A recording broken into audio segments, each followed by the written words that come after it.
जय हिंद बच्चों, स्वागत है आप सभी का हमारे YouTube channel IAIT smart learn में। आज हम लोग पढ़ने वाले हैं लुसेंट जीके। अगर आप हमारे YouTube चैनल पे नए हैं तो सबसे पहले तो चैनल को सब्सक्राइब कर लीजिए और वीडियो को लाइक जरूर कीजिएगा। तो देखिए, लुसेंट जीके वो जो है वो कहाँ से शुरू होता है। लुसेंट जीके कहाँ से शुरू होता है? तो इतिहास से शुरू होता है। ठीक है, तो आइए सबसे पहले हम लोग इतिहास का परिचय जान लेते हैं। तो इतिहास जो है वह किस शब्द से मिलकर बना है?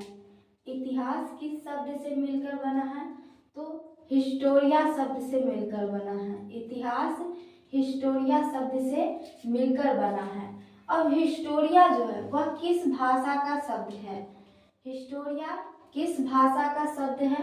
तो यूनानी भाषा का शब्द है। हिस्टोरिया यूनानी भाषा का शब्द है।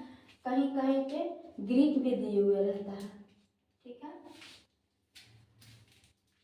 तो हिस्टोरिया किस भाषा का शब्द है? यूनानी भाषा का शब्द है। अब देखिए, हिस्टोरिया का अर्थ क्या होता है?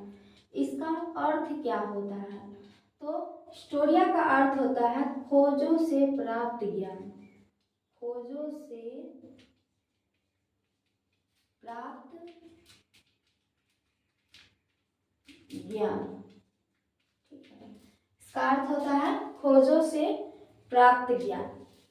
देखिए, इतिहास का पिता या फिर जनक, इतिहास का पिता या फिर जनक किन्हें कहा जाता है? तो हेरोडोटस को। हेरोडोटस को इतिहास का पिता या फिर जनक कहा जाता है। ठीक है, अब देखिए, हिस्टोरिया हेरोडोटस ने किस पुस्तक में इतिहास का वर्णन किया है? हेरोडोटस ने किस पुस्तक में इतिहास का वर्णन किया है? तो यह हिस्टोरिया शब्द से ही मिलकर बना है। हिस्टोरिका।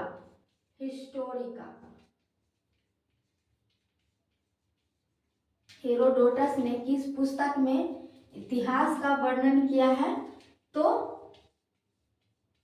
हिस्टोरिका पुस्तक में। ठीक है, अब एक बार यूपीएससी में पूछा गया था कि यूपीएससी एग्जाम में कि हेरोडोटस का संस्कृत में नाम क्या है? हेरोडोटस का संस्कृत में नाम क्या है? तो संस्कृत में नाम है इनका हरिदत्त। ठीक है, हेरोडोटस का संस्कृत में नाम क्या है? तो हरिदत्त है।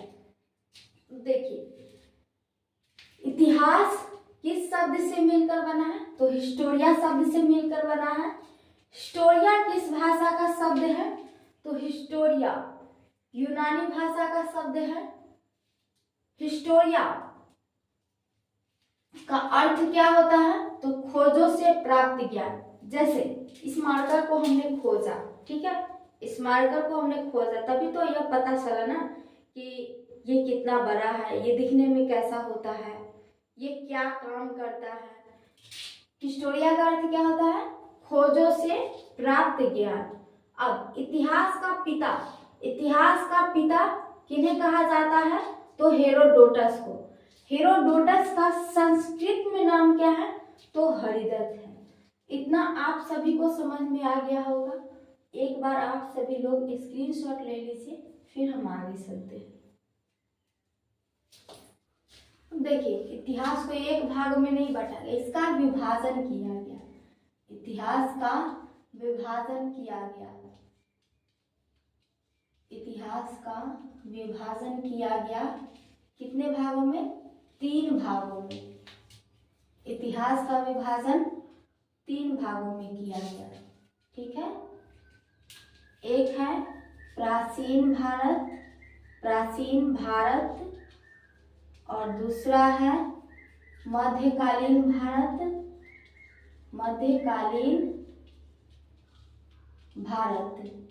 और तीसरा है आधुनिक भारत।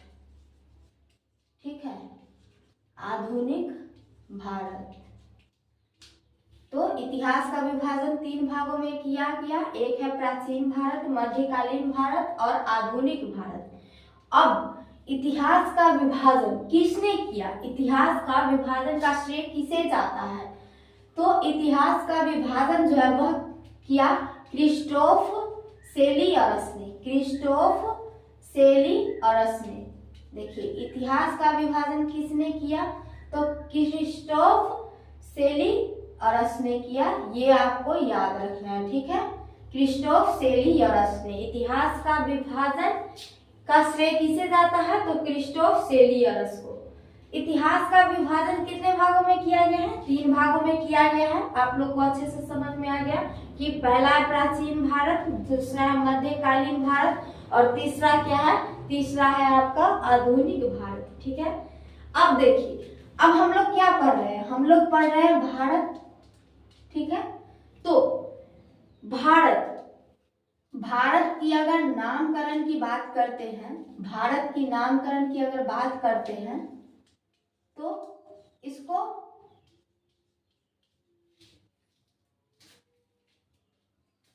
एक नाम तो पड़ा इसका, इनके नाम पर, राजा भरत के नाम पर, राजा भरत के नाम पर। दस्यम के पुत्र राजा भरत के नाम पर, दस्यम के पुत्र राजा भरत के नाम पर, ठीक है। दूसरा जो है वह पड़ा आपका आर्यों का देश, यानी कि क्या कहता है? आर्यों के देश। इसका नाम क्या पड़ गया? एक आर्यावर्त। दूसरा नाम क्या है? आर्यावर्त। अब देखिए तीसरा नाम है इसका जम्मू द्वीप। जम्मू द्वीप। जम्मू का मतलब होता है जामुन और द्वीप, तो जामुन में तो कोई द्वीप होगा नहीं, तो जम्मू द्वीप यानी कि जामुन के वृक्षों का समूह, जामुन के वृक्षों का समूह, ठीक है। चौथा है आपका हिंदुस्तान। चौथा है हिंदुस्तान। तो जो प्रशिया के लोग थे ना, वो सिंधु को क्या कहते थे? हिंदू कहते थे। सिंधु को हिंदू कहते थे, तो इसी के नाम पे पड़ा हिंदुस्तान। अब पांचवा देखिए, पांचवा क्या है? पांचवा है आपका जो यूनानी लोग थे ना, जो यूनानी लोग, वो इंडेस को क्या कहते? इंडे कहते थे। हिंदे को इंडे कहते थे, तो उन्हीं के नाम पर पड़ा, इसी के नाम पर ये बन गया यह इंडिया। इंडे से क्या बन गया? इंडिया। तो नामकरण भी आप लोग जान गए कि भारत का कितना नाम है? 5 नाम है। राजा भरत के नाम पर क्या पड़ा? भारत, ठीक है। भारत पड़ा राजा भरत के नाम पर। आर्यावर्त। अब जम्मू द्वीप, एक जम्मू द्वीप है और चौथा है हिंदुस्तान और 5वां क्या है? इंडिया है। तो ये आप लोग बहुत ही अच्छे से समझ गए होंगे, तो ये हम लोग अच्छे से जान लिए। अब देखिए इतिहास का विभाजन कितने भागों में किया गया था? 3 भागों में, प्राचीन भारत, मध्यकालीन भारत और आधुनिक भारत। भारत का तो नामकरण हम लोग जान लिए, लेकिन अब हम लोग को क्या पढ़ना है? इतिहास का विभाजन कितने भागों में किया गया था? प्राचीन भारत में, मध्यकालीन भारत में और आधुनिक भारत, यानी कि 3 भागों में किया गया था। किसने किया था? तो क्रिस्टोफ सेलियरस ने किया था।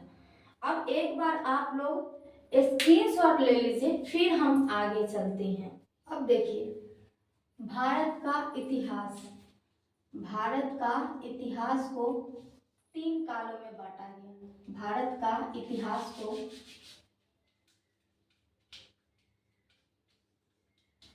भारत का इतिहास को 3 कालों में बांटा गया, ठीक है।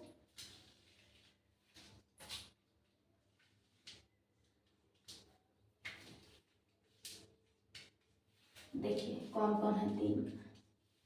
एक है प्रागैतिहासिक काल, प्रागैतिहासिक काल। दूसरा है आर्य ऐतिहासिक काल। आर्य ऐतिहासिक काल। तीसरा है आपका ऐतिहासिक काल। ऐतिहासिक काल। अब देखिए, अब प्रागैतिहासिक काल को 3 भागों में बांटा गया। प्रागैतिहासिक काल को 3 भागों में बांटा गया। कौन कौन है? तो प्रागैतिहासिक काल को 3 भागों में बांटा गया है। पहला है पूरा पाषाण काल। पूरा पाषाण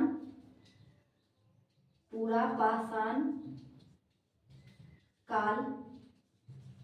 दूसरा है मध्य पाषाण काल। मध्य पाषाण काल। और तीसरा है नवपाषाण काल। नवपाषाण काल। तो प्रागैतिहासिक काल को 3 भागों में बांटा गया है। इसको भी 3 भागों में बांटा गया है। एक है पूरा पाषाण काल, दूसरा है मध्य पाषाण काल और तीसरा है नवपाषाण काल। आप लोग याद रखिएगा इसको। पूरा पाषाण काल, मध्य पाषाण काल और नवपाषाण काल। पैलियोलिथिक, मेसोलिथिक और नियोलिथिक। पैलियोलिथिक कहते हैं पूरा पाषाण काल को, मेसोलिथिक कहते हैं मध्य पाषाण काल को और नियोलिथिक कहते हैं नवपाषाण काल को। ठीक है।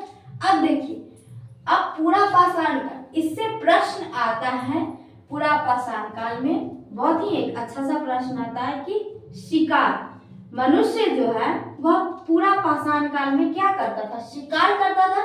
तो मनुष्य शिकार करना जो है वह किस काल में सीखा था? तो मनुष्य शिकार करना जो है वह पूरा पाषाण काल में सीखा था। ठीक है। मनुष्य शिकार करना पूरा पाषाण काल में सीखा था। अब देखिए, आग की खोज। आग की खोज, एक और प्रश्न आता है, आग की खोज। तो मनुष्य आग की खोज किस काल में सीखा था? यह भी पूरा पाषाण काल में ही सीखा था। तो 2 आपको याद हो गया। मनुष्य शिकार करना कि मनुष्य जो थे, आदि मानव लोग जो थे वो क्या करते थे? तो शिकार करके अपना पेट पालते थे।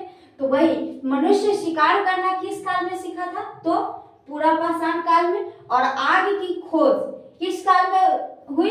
तो पूरा पाषाण काल में। अब मध्य पाषाण काल में देखिए, अब मध्य पाषाण काल में क्या हुआ कि मनुष्य जिस पशु को वह मार देता था उसी को वह क्या किया कि वह पालने लगा।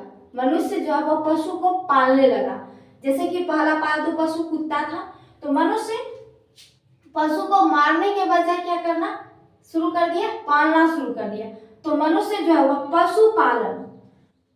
पशुपालन किस काल में सीखा? तो मनुष्य पशुपालन जो है वह मध्य काल में सीखा। ठीक है। मनुष्य पशुपालन किस काल में सीखा? मध्य पाषाण काल में। तो खेती करना वह किस काल में सीखा था? खेती करना वह किस काल में सीखा था? यानी कि कृषि करना वह किस काल में सीखा था? नवपाषाण काल में सीखा था। ठीक है। मनुष्य कृषि करना यानी कि खेती करना किस काल में सीखा था? तो नवपाषाण काल में सीखा था। मनुष्य खेती करना नवपाषाण काल में सीखा था। अब देखिए, पहिए की खोज, जब वह खेती करने लगा, जब हल चलाने लगा, तो पहिए की खोज किस काल में हुई? तो नवपाषाण काल में हुई। पहिए की खोज नवपाषाण काल में हुई। उस समय तो कोई ट्रैक्टर होता नहीं था जो वो ट्रैक्टर से जोत ले। तो क्या करता था कि वह पशु को ही पशु से ही पूरा खेत को जोत देता था। ठीक है। तो पहिए की खोज किस काल में हुई और कृषि की खोज किस काल में हुई? तो नवपाषाण काल में। अब देखिए, अब इससे एक प्रश्न आता है कि पशुपालन का साक्ष्य, यानी कि हमने कैसे जाना, हम कैसे जाने कि आदि मानव लोग जो थे वो पशु को पालते थे? हम लोग कैसे जाने कि आदि मानव लोग जो थे वह पशु को पालते थे? तो इसका साक्ष्य जो है वह कहाँ मिला था? आदमगढ़ में मिला था। पशुपालन का साक्ष्य जो है वह कहाँ मिला था? आदमगढ़ में मिला था। अब आदमगढ़ कहाँ पे पड़ता है? तो आदमगढ़ जो है वह आपका पड़ता है होशंगाबाद में। आदमगढ़ कहाँ पे पड़ता है? होशंगाबाद में, ठीक है। आदमगढ़ होशंगाबाद में पड़ता है और होशंगाबाद कहाँ पड़ता है? एमपी में पड़ता है, एमपी में, यानी कि मध्य प्रदेश में, ठीक है। अब देखिए हम लोग ये जान लिए कि पशुपालन का पहला साक्ष्य कहाँ मिला था? तो आदमगढ़ में, होशंगाबाद एमपी में पड़ता है, यानी कि होशंगाबाद मध्य प्रदेश में पड़ता है। अब देखिए इसमें एक और आता है, नवपाषाण काल में एक और आता है कि मनुष्य आदि मानव जो थे उनके पास तो कोई घर था नहीं, वो कभी यहाँ रहते तो कभी वहां रहते, एक अस्थायी निवास नहीं था। यानी कि जैसे होता है ना कि ये मेरा घर है, तो ऐसा अस्थायी निवास नहीं था, वो कभी यहाँ रहते तो कभी वहां रहते, भटकते रहते थे। तो मनुष्य जो है वो नवपाषाण काल में आकर क्या किया कि अपना अस्थायी प्रवृत्ति बनाया, यानी कि वह अपना क्या किया, उसका अस्थायी निवास हो गया। मनुष्य का, आदि मानव का क्या हो गया? अस्थायी निवास। अस्थायी निवास की प्रवृत्ति कब आई? अस्थायी निवास की प्रवृत्ति कब आई? तो नवपाषाण काल में, ठीक है। इतना आप लोग याद रखिएगा। अब देखिए जैसे पशुपालन का पहला साक्ष्य कहाँ मिला था? आदमगढ़ में मिला था। उसी तरह से कृषि का पहला साक्ष्य कहाँ मिला? तो कृषि का पहला साक्ष्य जो है वह आपका मेहरगढ़ में मिला था। मेहरगढ़ में मिला था, आप लोग याद रखिएगा। कृषि का पहला साक्ष्य कहाँ मिला? मेहरगढ़। और ये कहाँ पड़ता है? ये पड़ता है आपका बलूचिस्तान में, बलूचिस्तान में, ठीक है। तो कृषि का पहला साक्ष्य कहाँ मिला? कृषि का पहला साक्ष्य तो यह मिला मेहरगढ़ में, और ये कहाँ पड़ता है? बलूचिस्तान में, ठीक है। अब देखिए जब कृषि होता था, यानी कि जब खेती होता था, तो चावल की खेती होता था। चावल की खेती होती है ना, चावल की, तो धान की, तो धान की खेती का पता कैसे चला? कहाँ से पता चला?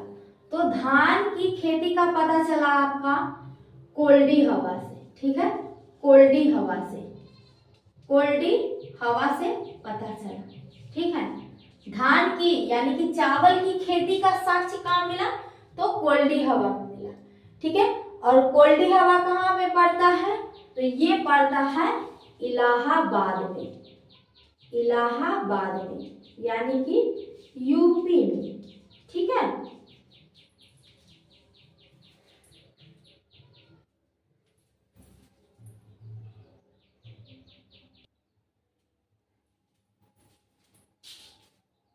अब देखिए नवपाषाण काल में एक और स्थल आता है, नवपाषाण काल में एक और स्थल आता है संगनकल्लू,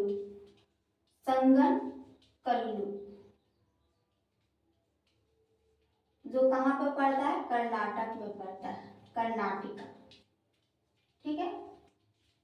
संगनकल्लू, तो संगनकल्लू में क्या होता है? संगनकल्लू में राख के टीले मिले थे, संगनकल्लू में हमें राख के टीले मिले थे, ठीक है। अब एक और गढ़ आता है, स्थल आता है नवपाषाण काल में, एक और स्थल आता है, वो है आपका बुर्ज होम। नवपाषाण काल में एक और स्थल आता है, कौन? बुर्ज होम में क्या होता था कि मानव के साथ गर्तावास, यानी कि जब मनुष्य मरता था ना, जब मनुष्य मरता था तो उसके पालतू पशु, जो उसका पालतू पशु होता था, उसे भी उसके साथ दफना दिया जाता था। कहाँ? बुर्ज होम में। जब मनुष्य मरता था तो उसके साथ ही पालतू पशु को दफना दिया जाता था, भले ही वो पशु जिंदा हो या मुर्दा हो, से कोई मतलब नहीं होता था। तो बुर्ज होम में क्या मिला कि मानव के साथ गर्तावास, यानी कि जब मानव मरता था तो उसको उसी के साथ दफना दिया जाता था, मानव के साथ। 3 स्थल है यहाँ पे। भारत का इतिहास को 3 काल में बांटा गया है, प्रागैतिहासिक काल, आगे ऐतिहासिक काल और ऐतिहासिक काल। अब देखिए, प्रागैतिहासिक काल को 3 कालों में बांटा गया है, पूरा पाषाण काल, मध्य पाषाण काल, नवपाषाण काल, यानी पैलियोलिथिक, मेसोलिथिक और नियोलिथिक। अब देखिए, अब पशु यानी कि आदि मानव जो थे वो शिकार करना किस काल में सीखा था? तो पूरा पाषाण काल में। आग की खोज किस काल में हुई? पूरा पाषाण काल में। पशुपालन की खोज पशुपालन मतलब कि किस काल में हुआ? तो मध्य पाषाण। पशु जो वो आदि मानव जो थे वो पशु को कब पालने लगे? तो मध्य पाषाण काल में। और पशुपालन का पहला साक्ष्य कहाँ मिला था? तो आदमगढ़ में मिला था। आदमगढ़ कहाँ पे पड़ता है? होशंगाबाद यानी कि एमपी यानी कि मध्य प्रदेश में पड़ता है, ठीक है। उसके बाद नवपाषाण काल में आपका आता है कि कृषि की शुरुआत हुई थी नवपाषाण काल में। पहिए की खोज भी नवपाषाण काल में हुई। और अस्थायी निवास की प्रवृत्ति यानी कि मनुष्य का अपना जो घर है, आदि मानव अपना जो घर था वह नवपाषाण काल में हुआ, ठीक है। उससे पहले उनका कोई घर नहीं था, वो इधर उधर भटकते रहते थे। अब देखिए, इसमें भी 4 स्थल आता है आपका नवपाषाण काल में। 4 स्थल आता है नवपाषाण काल में। कौन? एक मेहरगढ़ आता है। मेहरगढ़ में क्या हुआ था? तो कृषि का पहला साक्ष्य मिला था, ठीक है। उसके बाद है चावल। तो चावल का साक्ष्य कहाँ मिला था? चावल की खेती का पता कहाँ से चला था? तो कोल्डी हवा से पता था। या कहाँ पे पड़ता है? इलाहाबाद यूपी में पड़ता है, ठीक है। अब देखिए, एक आता है संगन कल्लू। संगन कल्लू में क्या होता था कि संगन कल्लू में राख के टीले मिले थे। उसके बाद आता है आपका बुर्ज होम। तो बुर्ज होम में क्या होता था? मानव के साथ उसके पालतू पशु को भी दफना दिया जाता था, भले ही वो पशु जिंदा हो या मुर्दा हो, उससे कोई भी मतलब नहीं होता था। आज के लिए बस इतना ही। फिर कल के पार्ट 2 में बताया जाएगा। ये आपका पार्ट 1 हो गया, ठीक है। ये वीडियो से है वो आपका पार्ट 1 हो गया। फिर बताया जाएगा आपको नेक्स्ट वीडियो में, पार्ट 2 में। पार्ट 2 देखने के लिए तैयार रहिए।